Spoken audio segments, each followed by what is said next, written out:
அன்பே சிவம் மனமே குரு என்றுணர்த்திய குருவே போற்றி. எனக்குள் இறைவனை உணர வைத்த குருவே போற்றி.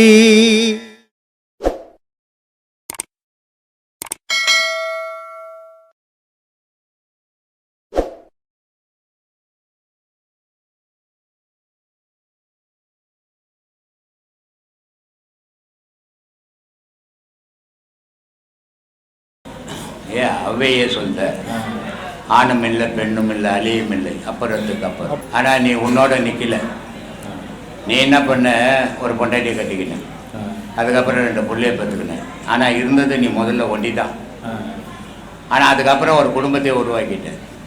அது மாதிரி ஏகன் அநேகன். ஏகன்னா அது சிவம், அநேகன்னா நம்ம. அந்த சிவன் தான் இத்தனை. இப்போ நான் ஆரத்தி எடுத்தேன், மனுஷனுக்கு எடுத்தேன்னா இல்லை, எல்லோருடைய ஆன்மாவுக்கும் ஆரத்தி எடுத்தேன். எல்லோருடைய ஆன்மாவும் இறைவன் தான். அந்த இறைவனுக்காக தான் நான் ஆரத்தி எடுத்தேன். மனுஷனுக்கு எடுக்கிறேன்னு நான் நினைக்கவே இல்லை. அப்போ எல்லோருக்குள்ளும் இறைவன் இருக்கிறான். அந்த இறைவன் மனுஷனாக வடிவில் இருக்கிறான், ஆனால் உலக செயல் புரிகிறான். அப்போது இது எல்லாமே இப்போ உடலில் இருக்குது. உனக்கு ஓசை இருக்குது, மூச்சு இருக்குது, இல்லை விந்து இருக்குது. அருணகிரி ரொம்ப அழகாக சொல்லுவார், நாத விந்து கல்லாதி நமோ நமோ வேத மந்திர சொருபா நமோ நமோ போக அந்தரி பாலா நமோ நமோ அருள் தாராயான்னு வரும். அப்போ என்ன அர்த்தம்னா, விந்து இருக்குது, உயிர் இருக்குது, ஆன்மா இருக்குது. இது முப்பொருளாக இருக்கிற வரைக்கும் நீ மனுஷன். இந்த விந்து, ஆன்மா, உயிர், இது 3 ஒன்றாகி போச்சுன்னா நீ தான் கடவுள். அப்போ உனக்கு மேலே ஒன்றுமே இல்லை. அது மாதிரி ஏகனாக இருக்கிறது கடவுள். அப்போ ஆணும் இல்லை பெண்ணும் இல்லை அழியும் இல்லை அப்புறத்துக்கு அப்புறம். அது ஒரு பெரிய பேரொழியாக இருக்குது. அந்த பேரொழியாக மாறணும்னா நீ இந்த முப்பொருளையும் ஒன்று சேர்க்கணும் உன் உடலில். அப்போது நீ பேரொழியாக மாறி அந்த ஒளியில் போய் சேருவேன். இப்போ ஒரு பெரிய அகண்டம், திருத்தணிக்கு போனீங்கன்னா பெரிய அகண்டம் கற்பூரெல்லாம் போட்டு எல்லா கோயிலும் கொளுத்துவாங்க. அங்கே எரிஞ்சிக்கினே இருக்குது, அது கடவுள். ஆனால் அந்த கோவிலுக்கு போனேன், நீ ஒரு கற்பூரம் வாங்கி அதில் போட்டேன். அது எந்த கற்பூரம் நீ போட்டுன்னு சொல்ல முடியுமா? எது நான் போட்ட கற்பூரம் எரியுதுன்னு சொல்ல முடியுமா? சொல்ல முடியாது. அதோட கலந்து போச்சு. அது மாதிரி நீ இந்த முப்பொருளும் ஒன்று சேர்க்கும்போது நீ கடவுளாக மாறிடுவேன். கடவுளாக மாறும்போது எங்கேருந்து வந்தியோ அதில் போய் இணைஞ்சிடுவேன். அப்போ இணையிற இடம் எங்கன்னா அது வெட்ட வெளி. அதை தான் அந்த மகான்கள் சொல்கிறான். அவன் அது உயிரோடு இருக்கும்போது ஏக்கி தான் அத்தனை தசவாயும் ஒரு வாயு ஆக்கி வச்சுக்கணும், பிராணவாயுவா. ஆனால் நீ மனுஷனால் உன்னால் ஏற்க முடியல. வள்ளலார் நடந்து போனார்னா அவர் ஒரு வத்தி குச்சி வச்சா கூட நிழல் விழும். வள்ளலார் நடந்து போனார்னா அவர் நிழலில் விழாது. இதுக்கு காரணம் என்ன? எவன் ஒருத்தன் உப்பு போட்டு சோறு துண்டுறானோ, எவன் ஒருத்தன் காரம் புளிப்பு உப்பு சேர்த்துக்கிறானோ அவனுக்கெல்லாம் நிழல் விழும். இந்த காரம் புளிப்பு உப்பு, தூக்கம் தாகம் விழிப்பு, இது 3 இல்லாதவனுக்கு அவன் நிழல் விழாது. அப்படி வாழ்ந்தவங்க மகான்கள். மனுஷனையும் மகானையும் ஒப்பிட்டு பேசவே கூடாது. தனஞ்சயன் வாயுன்றது 10 வாயுக்கள் இருக்குது. உயிர் போகும்போது 9 வாயுக்கள் ஒன்றா இணைஞ்சு போயிடும். 9 துவாரங்கள் இருக்குது இல்லை? அந்த 9 துவாரம், ஒவ்வொரு துவாரத்துக்கும் ஒரு வாயுக்கள் இருக்குது. மூக்குக்கு ஒன்று இருக்குது, கண்ணுக்கு ஒன்று இருக்குது. இப்படி இப்போ 9 துவாரங்களுக்கு 9 வாயு. இந்த 9 வாயுக்களும் வரும்போதும் ஒன்றா வந்தது, போகும்போதும் ஒன்றா போயிடும். ஆனால் இந்த தனஞ்சய வாயுன்றது மட்டும் உடலில் தங்கிடும்.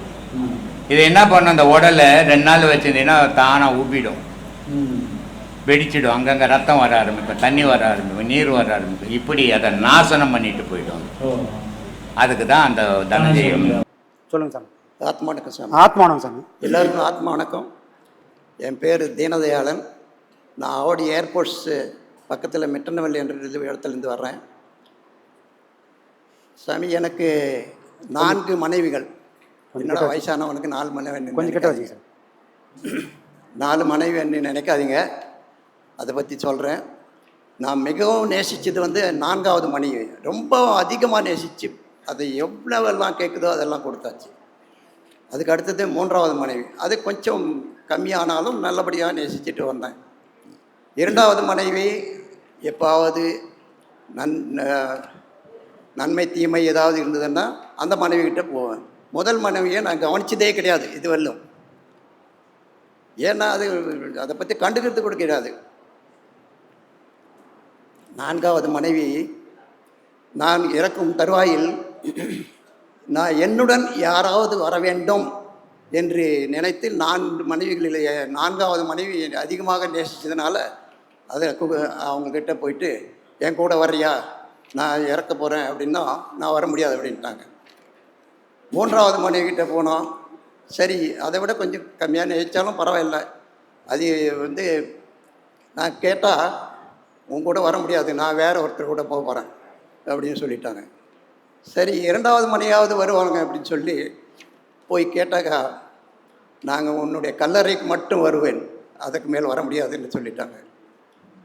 நான் மிகவும் வருத்தத்துடன் படித்து கொண்டு இருக்கும்போது என்னுடைய முதல் மனைவி மெல்லிய குரலில் நான் உன்னுடன் வருகிறேன் என்று சொன்னாள். எழுந்து பார்த்தால் எலும்பும் தோலுமாக இருக்கிறது. அதை கவனித்ததே கிடையாது. இங்கே இருக்கிற அனைவருக்குமே 4 மனைவி இருக்குது. 4வது மனைவி என்ன அப்படின்னா நமது உடல் தான், அது கூட வராது. 3வது மனைவி என்ன, சொத்து சுகங்கள், அவை பிறருக்கு போய் சேரப்போகுது நம்ம செத்த பிறகு. 2வது மனைவி சொந்த பந்தங்கள், கல்லறை வரை மட்டுமே வருவாங்க. முதல் மனைவி மனம், அந்த மனமாகப்பட்டது தான் என்னோட வரும். அந்த மனத்தை பற்றி ஐயா மனம் என்றால் என்ன அதை பற்றி விளக்கி இருக்காரு. இருந்தாலும் இந்த மனம் இந்த பாடத்தினால் கட்டுப்படுத்த முடியுமா அப்படின்றது விளக்கணும்னு கேட்டுக்கிறேன். எல்லாருக்கும் எப்போவுமே தெரிஞ்சிக்க வேண்டிய ஒரு கேள்விக்கான பதில் எதுனா, என் மனசை என்னால் அடக்க முடியுமா, அப்படி ஒரு வழி இருக்கா? இப்போ நாம் வந்துக்கிற எல்லாரும் எதுக்காக வந்திருக்கிறோம்? ஐயா காலமுள்ளா பாடம் எடுத்தார். ஆனால் பாடம் எடுத்தார், இவ்வளோ லட்சமான பேர்களுக்கு உபதேசம் கொடுத்தாரு. ஆனால் கடைசி வரைக்கும் நான் குரு இல்லைன்னு சொன்னார். எதுக்காக நான் குரு இல்லைன்னு சொன்னால், ஒவ்வொரு மனுஷனுக்குள்ளேயும் மனம் இருக்குது. அந்த மனசோட வழிநடத்தல தான் அவங்க நடக்கிறாங்க. அதனால் முதல் குரு எப்போவுமே இருக்கக்கூடிய குரு யாருன்னா அவங்க மனம் மட்டும்தான். அப்போது இந்த மனம்தான் குரு, இந்த மனம்தான் என்னை வழி நடத்துதுன்னா புரிதல் இல்லாமல் எல்லாரும் தெரியுமா? யாருக்கிட்டையாவது போது உங்கள் மனம்தாங்க குருன்னா நம்மளை காது மேலே அடிப்பாங்க. காரணம் என்ன? அந்த மனசோட தாரதமியம் என்னான்னு தெரியாது, மனசோட செயல் என்னான்னு தெரியாது, மனசோட பலம் எது பலவீனம் எதுன்னு தெரியாது. ஒரு சராசரி மனுஷனுக்கு மூச்சானது வெளியேயும் உள்ளேயும் ஓடுது. ஏன் ஓடணும்? எல்லாரும் சொல்லக்கூடிய மகான்கள் சித்தர்கள் எல்லாரும் சொல்லக்கூடியது என்னன்னா, மூச்சு வெளியே போனால் எல்லாரோடைய எண்ணங்களும் உனக்குள்ளே கொண்டு வந்துடும். உனக்குள்ள மூச்சு ஒடுங்கி ஓடனால் மட்டும்தான் நீயா இருப்ப, நீ உனக்குள்ள ஒடுங்கி இருப்பேன்னார். அப்போது இறைவனே அப்படி ஒரு செட்டப்பை உள்ளுக்குள்ளே கொடுத்துருந்தா நமக்கு எந்த விதமான கஷ்டமும் இல்லையே. அப்போ நமக்கு இயற்கையாக ஒரு கேள்வி எழலாம், மூச்சு ஏன் வெளியே போகணும்? ஏன் சாமி வெளியே போகுது? ஐயா நன்றாக விளங்கினீங்க. அடுத்தபடியாக இல்லை, இன்னும் அந்த கேள்வியை முடியல. நான் இப்போ ஒரு கேள்வி கேட்டிருக்கிறேன். மூச்சு உள்ளுக்குள்ளே ஒடுங்கி நின்னால் என்ன, இல்லை உள்ளுக்குள்ளேயே ஓடி இருந்தால் என்ன? இது ஏன் வெளியே போகணும், ஏன் வெளியே போகுது, காரணம் என்ன? யாராவது சொல்ல முடியுமா? புலனுக்கும் மனசுக்குமான நெருங்கிய உறவு ஒன்று இருக்கு. புலன்ன்றது இந்த கண்ணு மூக்கு செவி இந்த உடல்.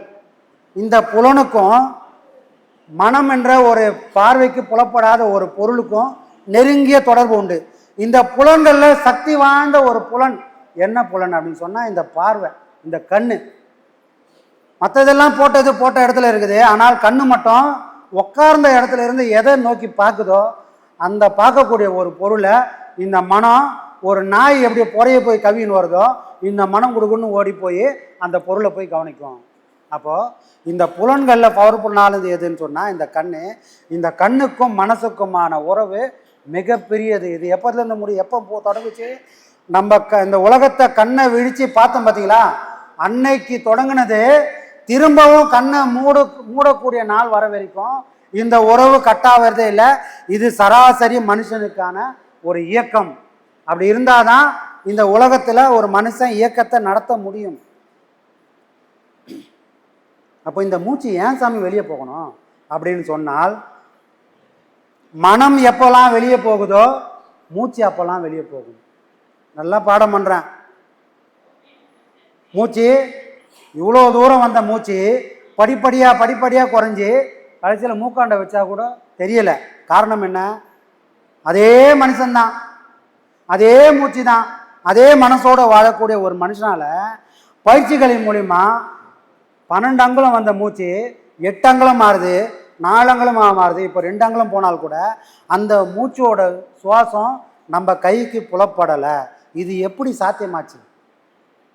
வழக்கமாக வெளியே போன மூச்சு இப்போ எப்படி உள்ளுக்குள்ளே ஓட ஆரம்பிக்குது? காரணம் என்ன?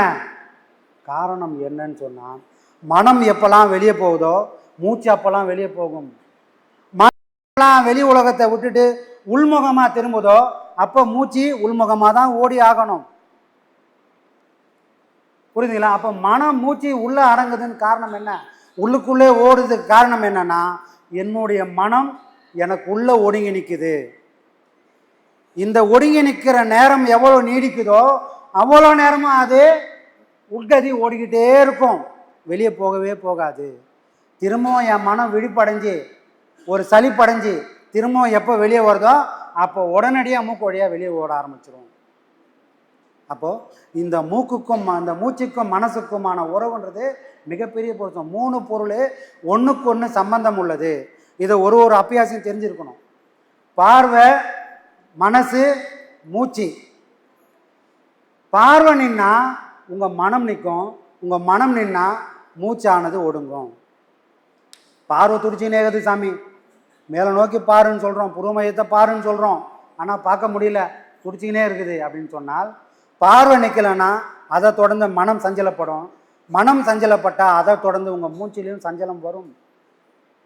இது 3 ஒன்றுக்கு ஒன்று தொடர்பு உள்ள ஒரு பொருள். அப்போது நில்லுன்னா நிற்கக்கூடிய வைராகியம் உங்களுக்கு இருந்ததுன்னு சொன்னால், பார்வையை நிற்க புலன்களை நிற்க வைக்க முடிய தகுதி உங்களுக்கு வந்ததுன்னு சொன்னால் உங்கள் மனமும் நிற்கும். உங்கள் மனம் எங்கெல்லாம் ஒடுங்கி நிற்குதோ அங்கெல்லாம் உங்கள் மூச்சு போய் நிற்கும். இதுதான் இந்த பாடத்தினுக்குள்ள ஒரு சூட்சும ரகசியம். இன்றைக்கி அதை உங்களுக்கு சொல்லியிருக்கிறேன். நீங்கள் பண்ணக்கூடிய பாடத்தில் இவ்வளோ பெரிய சூட்சமாக ஒளிஞ்சு நிற்குது. ஆனால் பாடம் பண்ணும்போது இவ்வளோ விளக்கங்கள் உங்களுக்கு சொல்ல முடியாது, அங்கே அதுக்கான நேரமும் கிடையாது. அப்போது வழக்கமாக எல்லாருக்கும் வெளியே போகிற மூச்சு உள்ளுக்குள்ளே ஒடுங்குதுன்னா, வழக்கமாக போய் நிற்கிற மனம் வெளியே போகாமல் உங்களுக்குள்ளே ஒடுங்கி நிற்கிற டைம் எவ்வளோமா? போன மாதம் சொன்ன மாதிரி தான், 4 நாடி நம்மளே நாடி நோக்க வல்லீரேல். 1.5 மணி நேரம் உங்கள் மனசை உங்களுக்குள்ளே நிறுத்த ஆரம்பிச்சிட்டிங்கன்னா அந்த 1.5 மணி நேரமும் உங்கள் மூச்சை உங்களுக்குள்ளே தான் ஓடும். 1.5 மணி நேரமும் இந்த சாதனையை உங்களால் செய்ய முடிஞ்சதுன்னா யாராலையும் பார்க்க முடியாத 4 வேதம் படித்து ஓமம் வளர்த்தி கூப்பிட்றான் இறைவனை வா வா வான்னு, அவனுக்கெல்லாம் வராத ஒருத்தன் 4 நாள் நீங்கள் இந்த மாதிரி பழக்கம் பண்ணிங்கன்னா உங்களை தேடி அவன் வந்து நிற்பான். அந்த சக்தி, அந்த வைராகியம் உங்கள் மனசுக்கு கிடைக்கும், இந்த உயிருக்குள்ளே அது பதிவாகும். புரியுதுங்களா? இவ்வளோ பெரிய விஷயம் இந்த நம்ம கொடுக்கக்கூடிய பாடத்தில் யாருக்குமே தெரியாமல் இதை பண்ணிக்கினே தான் இருக்கிறோம். சரிங்களா? சரி. திருவள்ளூரின் பக்கத்திலே போலிவாக்கம் உண்டு. அந்த போலிவாக்க சன்னதியில் ஞான முகம் 2. திருவள்ளூரின் பக்கத்திலே